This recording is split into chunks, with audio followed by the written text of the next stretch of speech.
گھر میں جنات کا سایہ۔ نور علی خان، مہاراشٹر، انڈیا سے۔ ہمارا ایک گھر ہے جو 9 سال سے بند ہے، اس میں لائٹ بھی نہیں ہے۔ لوگوں نے افواہ بنا دی ہے کہ اس میں جن ہیں، تو واقعی اس گھر میں جن ہے؟ اس گھر میں جانا کیسا رہے گا؟ دیکھیں، آپ اس گھر میں جا کے بیل بجائیں، اندر سے اگر کوئی بندہ نکلے اور آپ اس سے پوچھیں کہ آپ کتنے سال سے یہاں پر ہیں، وہ اگر کہیں میں 500 سال سے یہاں رہ رہا ہوں، تو سمجھ لو کہ جن نہیں ہے۔ اور اگر ایسی کوئی کہانی نہیں ہے، وہ نارمل اتنا ہی سال سے رہ رہا ہے جتنے سال سے انسان رہتے ہیں، تو وہ پھر انسان ہے۔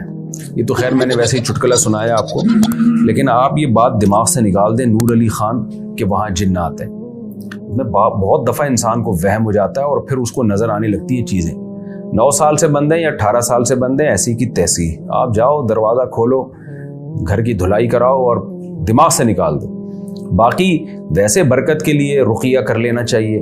رقیہ کا کیا مطلب ہے؟ گھر میں جائیں، تلاوت کریں، سورہ بقرہ کی تلاوت کریں، نماز پڑھیں، اور ایسا بھی کر سکتے ہیں کہ سب مل کے بطور رقیہ کے سورہ بقرہ کی تلاوت کر لیں، یا سب مل کے قرآن پڑھ لیں، تو اس سے گھر میں برکتیں آئیں گی۔ جو بھی شیطانی اثرات ہوتے ہیں جنات، چڑیلوں، بھوتوں کے، بالفرض اگر ہوئے بھی تو وہ ختم ہو جائیں گے۔